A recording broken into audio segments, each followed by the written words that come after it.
Ahí está, listo. Bueno, estamos aquí con el Mahamar. Yo lo voy a leer y explicar en hebreo.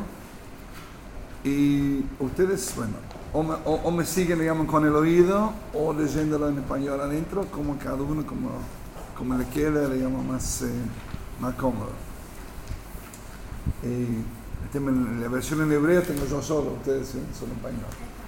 Bueno, entonces voy a tratar de leer menos y hablar más, digamos. Lo va a ir leyendo y lo va a ir explicando. Lo voy a explicar, exacto. Pequeña introducción. Este discurso, este Mahamar Bati Legani, todo el libro se llama el libro Bati Legani. ¿Qué es este libro? 1950. El Rebbe anterior, bastante enfermo físicamente, pero la cabeza, digamos, un líder. Entonces, como no podía hablar prácticamente, o hablaba y costaba a la gente escucharlo, por todo lo que había sufrido, entonces para cada fecha importante, él escribía, antes preparaba y mandaba a imprimir un discurso especial por la fecha, por el día, se distribuía, lo mandaba a imprimir, a estudiar en una fecha. Entonces la fecha, el 10 de Shvat, 10 de Shvat en hebreo, es el aniversario de su abuela. Yortzai, digamos, un Yortzai de su abuela, la Rabbanit Rivka. Entonces, un día cuando normalmente un Yortzai, un aniversario, uno hace un Fabrengen, uno hace un discurso, como le costaba hablar, preparó y mandó a imprimir un discurso para estudiar en la fecha. Bueno, llega la fecha, el día Shabbat, 10 de Shabbat, en ese día fallece, a la mañana, 8:00 de la mañana. Este fue entonces su última charla, su último discurso que había dado. Entonces los Hasidim lo tomaron, y el Rebbe, que era su reemplazo, obviamente, lo tomaron como el testamento, el último testamento de él. Entonces, cada año llega la fecha, el 10 de Shabbat, volvemos a estudiar este discurso Bati Legani. Ahora, el año siguiente, tan grueso es el libro como es el tema. Entonces, el año siguiente, primer aniversario, el Rebbe asume el liderazgo con su propio discurso. Y el Rebbe se basa su discurso en el primer párrafo del discurso de Yud Shvat, 10 de Shvat del año anterior, del Rebbe anterior. El discurso original del Rabbi Yosef Yitzhak, del Rebbe anterior, tiene 20 párrafos. Entonces, el año siguiente, el año 51, el Rebbe desarrolla conceptos del primer párrafo del discurso original. El año siguiente, el año 52, el Rebbe otro discurso, pero desarrollando el concepto del segundo párrafo. Y así, año tras año, el Rebbe seguía cada año con otro discurso explicando el párrafo siguiente. Como el primer párrafo original tiene 20 párrafos, en 20 años se terminó un ciclo de estudio, de análisis profundo de este primer discurso del Rebbe anterior.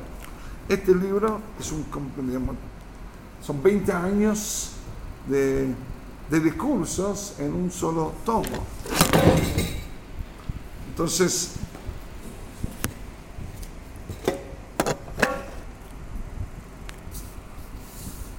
perfecto. Entonces, al terminar de pasar 20 años, el año siguiente, el Rebbe empezó de vuelta el ciclo del primer párrafo, pero desarrollando otros conceptos del párrafo original. Entonces, el Rebbe era, el líder el líder físicamente ahí adelante durante 40 y pico años. Entonces, durante 40 años tenemos 2 tomos de este libro, 2 ciclos de Bati Legani, 2 ciclos, 20 años cada ciclo, cada año explicando, profundizando en otro párrafo. De ahí vienen 2 tomos hoy en día, Bati Legani, siempre basándose en este primer discurso del suegro del Rebbe anterior. este shiur vamos a ver la charla original del Rebbe anterior, el primer párrafo de Batit Legani, de este discurso original. ¿Qué significa Batit Legani? El título del libro. Es un pasuk, un versículo en Shir Hashirim, en el libro Cantar de los Cantares. Un pasuk, un versículo que dice el pasuk, Batit Legani, vine a mi jardín, ajotí mi hermana Kalá, la novia. Todo el libro Cantar de los Cantares, leyéndolo simplemente parece un libro de amor. Es un ejemplo, es un libro, digamos, que todo el libro refleja el amor entre Dios y el pueblo judío. Entonces, cuando el libro habla de un novio, se refiere a quién? A Dios. La novia, el pueblo judío. Uno dice la novia, el pueblo, que somos masculino y femenino, simplemente para aclarar este concepto. ¿Y al novio a qué se refiere? El novio, Dios, la novia, el pueblo judío. Y para empezar, la palabra alma es femenina, no masculina. Uno dice el alma, pero las almas.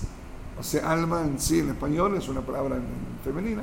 Entonces somos un pueblo de almas, o sea, es femenina. ¿Por qué femenino? ¿Por qué somos femeninos? ¿Cuál es la diferencia entre masculino y femenino? Masculino es el que da, femenino es el que recibe.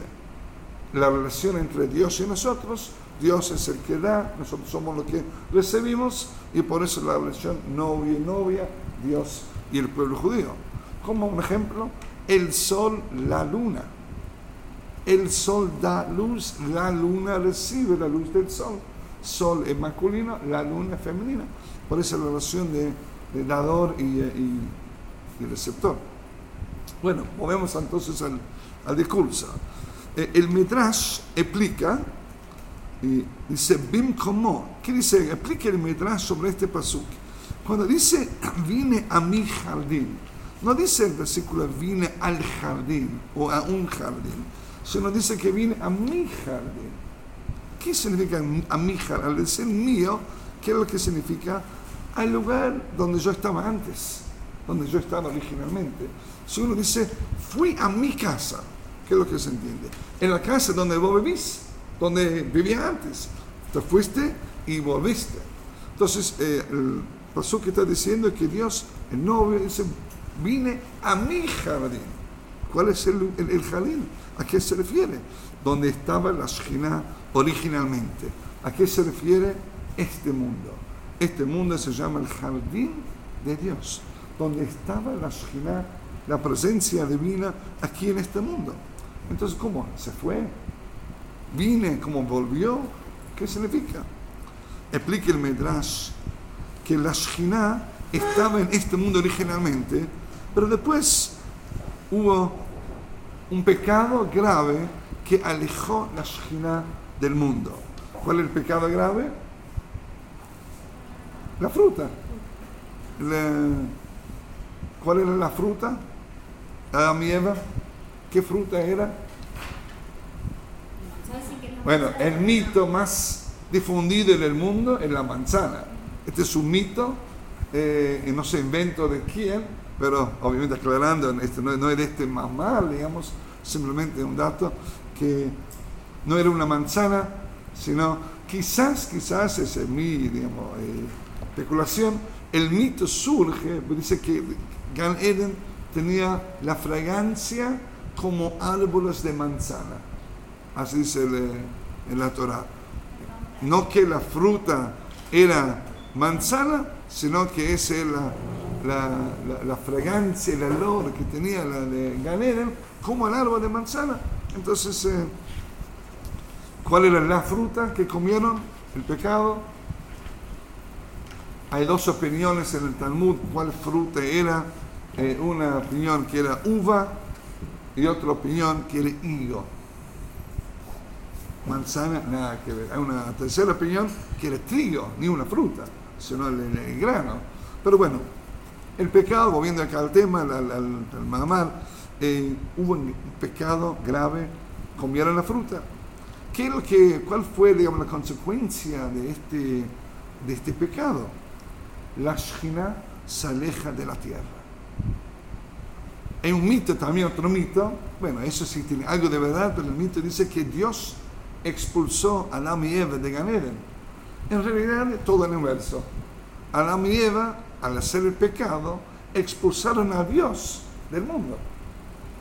Es como decir cuando uno convive con alguien y después uno toma otro camino, diferente o digamos de otro camino, en contra de la opinión entonces ya como que la convivencia ya no puede ser, se distancian, se toma un camino diferente. Dios con Adán y Jabá en Gan Eden, todo hermoso, ya Adán y Eva no siguieron el camino, la voluntad de Dios, se desviaron del camino, hubo un distanciamiento. Adán y Eva sí se quedaron en esta tierra. Entonces, ¿quién es que tiene que irse? La Shekhinah, Dios. Se aleja la Shekhinah, se va del mundo. ¿A dónde se va? Pero también ellos salieron del Gan Eden. Está bien, ¿qué es lo que se entiende de Gan Eden? Un espacio físico. Uno se imagina un Gan Eden, a veces con nuestra imaginación, por ahí uno ve fotos de un complejo en el Caribe, con lindas palmeras y hermosos jardines, y uno se le ve como un paraíso. Entonces uno se imagina, la mía viene un paraíso, y que más imaginación que tenemos, y bueno, tuvieron que irse a dónde, al campo, a trabajar. No es que había un espacio en este mundo con el pasto todo cortadito, con los árboles, todo hermoso. No, bueno, ya no pueden estar más en Gan Eden, tienen que salir, se acabó la época, la etapa de vacaciones en este hermoso isla en el Caribe, ahora a trabajar. Me encanta eso, y es más, esto lo noté acá, no es que estoy, pero también dice que Hashem puso estos querubines para que no, en la puerta del Gan Eden con las hachas para que no pueda entrar, no atravesó a eso. Bueno, hay que entender si se refiere a un lugar físico o que el mundo se convirtió en un lugar que ya no era un Gan Eden. Si uno dice, estás con Dios en un lugar con la Shekhinah, estás en un lugar donde estás conviviendo con la Shekhinah, es Gan Eden. La Shekhinah se va, automáticamente el lugar ya, es como que se va la luz del lugar, se puso oscuro el lugar. Las condiciones de ellos cambiaron, quizá el lugar sigue siendo el mismo. Si tuvieran que mudarse en la casa, en la cuadra enfrente, o no, en la cuestión, pero el paraíso, lo que uno se entiende, el paraíso, dicen en los libros que también el paraíso es Hebrón. El lugar físico es Hebrón. Así dice, por eso Abraham buscó dónde enterrar a su esposa Sara. ¿Dónde le enterró a Sara? Dice, buscó un lugar, pasó por Hebrón, sintió la fragancia, el olor a Gan Eden, lo mismo que Adán y Jabá. Dijo, este es el lugar donde quiero enterrar a Sara. Ahora, yo no sé si ustedes estuvieron alguna vez en Hebrón. Yo sí estuve en Hebrón, con todo respeto. Yo no tengo el olfato que tiene Abraham y yo no sentí el olor a Gan Eden. Hay otra sensación ahí quizás, obviamente, pero esa fragancia eso es un Gan Eden, hay que tener olfato, digamos, para esto. Una vez al año abren un huequito de la tumba de Isaac. Sí. Que uno dice que se asoma y que ahí sale. Exacto, hay fechas especiales que está todo abierto, pero uno, digamos, va por la santidad del lugar, pero no es que uno siente el olfato de Gan Eden. Adán y Jabá vivían en Gan Eden. ¿Por qué eran en Gan Eden? Porque estaban con la Shekhinah, con la presencia divina. La Shekhinah se va, Dios está en todas partes. ¿Qué significa que la Shekhinah se va? Es una manera de decir, apago la luz. La lámpara está, la llave está, todo está igual. La diferencia es que no se le ve. Está apagada, está oscura. La Shekhinah se va, o sea, se oscureció. Dios se ocultó. La Shekhinah, simplemente dice el Medrash, la Shekhinah se va del mundo al primer cielo. Hay 7 cielos. 7 cielos se distanció. Se va al primer cielo. El mundo se convierte en un lugar oscuro. Un lugar donde la presencia divina no se percibía, no era visible a los ojos del ser humano en este mundo. ¿Cuál es el fruto? ¿Cómo? Si no era la manzana, ¿cuál era el fruto? O uva o higo, son las dos opiniones. O trigo. Pero cualquiera de esos. No se sabe. Cada uno con su Vergüenza motivo. En la opinión del Talmud que dice que era uva, tenían prohibido tomar el viernes a la tarde. Imagínate un cumpleaños y 2 horas antes de la fiesta de cumpleaños no aguantás y vas y cortás un pedazo de la torta de cumpleaños. Llega la fiesta, traen la torta, le falta un pedazo. ¿Cómo queda? Viernes a la tarde, Dios pone a Adán y Javá, dice, ahí está la uva para el Kiddush, para viernes en la noche. No aguantaron, comieron la fruta 2 horas antes, 3 horas antes. Así quedó, el Kiddush de Shabbat. Por eso la opinión del Talmud que era uva. Otra opinión dice que era higo. ¿De dónde es? ¿En qué se basa? Porque la Torah dice que después Dios le hizo ropa. ¿Con qué? No había negocio de tela todavía. Entonces, ¿de dónde vino la tela, la ropa? Dice que eran hojas de... ¿Para de cuál? De higuera. Y dice que sacó la hoja del mismo, han dicho, dice, el mismo, digamos, como el árbol, como la higuera era la causa, era el culpable del pecado, de ahí mismo, del mismo árbol, tenía que venir la hoja o la vestimenta a cubrirse ellos. Y por eso la opinión dice que era higo. Y otra tercera opinión que era trigo directamente, porque dice, después de comer la fruta tuvieron conocimiento. Y conocimiento, ¿de dónde viene conocimiento? Dice que en los libros que un bebé empieza a hablar. Cuando un bebé, dice la frase, cuando un bebé puede ya hablar y decir la primera palabra que dice, ¿cuál es la primera palabra que dice?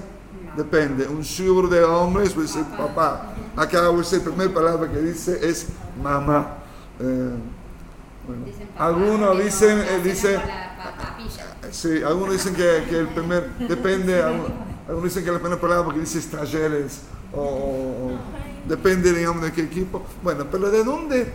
Dice, ¿de dónde, en qué momento, cómo se le desarrolla la mente a poder ya hablar y pronunciar su primera palabra?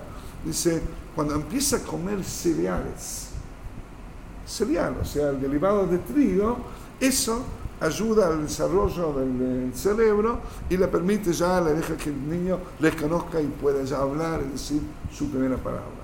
Entonces de ahí aprendemos que el trigo ese ayuda al desarrollo mental. Entonces como comieron la fruta, dice el pasuk, que ahí reconocieron, ahí supieron, ¿qué significa? Un desarrollo mental. Entonces debe ser que lo que comieron era cereal, era trigo. Bueno, ahí tenemos las 3 opiniones, de cuáles... ¿Hay alguna que diga que es hetero? Sí, también lo había escuchado. Me parece que lo escuché, pero puede ser que no. Por lo menos no es una de esas 3 opiniones en el Talmud. Bueno, entonces con el primer pecado se fue la Shekhinah al primer cielo, se distanció, no terminó ahí. Pasa un tiempito que era muy muy próximo. El Talmud dice que era hasta el mismo día. Los 2 hijos, Caín y Hebel, Caín mata a Hebel, todos conocemos, los 2 hermanos, uno mata al otro. El mundo se convirtió más oscuro todavía. La Shekhinah se aleja del primer cielo al segundo cielo. Como otro, ¿viste? Como hay llaves on y off, después hay otro tipo de llaves que lo va girando y van oscureciendo cada vez más. Parece que ese tipo de llave, digamos, con 7 graduaciones de oscuridad, 7 diferentes pecados graves, cada pecado alejaba la Shekhinah más aún. Caín y Hebel, aquí dice el Midrash, la generación del Enosh, después el diluvio, etc. 7 grandes pecados alejando de la Shekhinah totalmente. Y como dice el Midrash sobre el pasuk, se escuchó la voz de Hashem mithalech bagan, andando en el jardín. O sea, el Abba explica, no dice andando, sino como salteando, mithalech, como salteando, como de un nivel a otro nivel. la Shekhinah se alejó hasta el máximo, hasta lo más lejos de este mundo. Y ahí surgen 7 grandes tzadikim, 7 grandes justos, revierten esta tendencia. Abraham, un tzadik. Shekhinah, acércate que en el mundo hay bondad. Abraham, un ejemplo de bondad en el mundo, la Shekhinah se acerca. Pero se acerca un paso, del 7º cielo al 6º cielo. De ahí surge, sigue Yitzhak, otro tzadik, otras buenas acciones, otros motivos. La Shekhinah se acerca del 6º cielo al 5º. Jacob, etc. 7 tzadikim hasta el 7º. ¿Quién fue el 7º? Moshe, el 7º. Y acá dice en paréntesis, y hay un dicho que dice que todos los 7º son queridos, son especiales.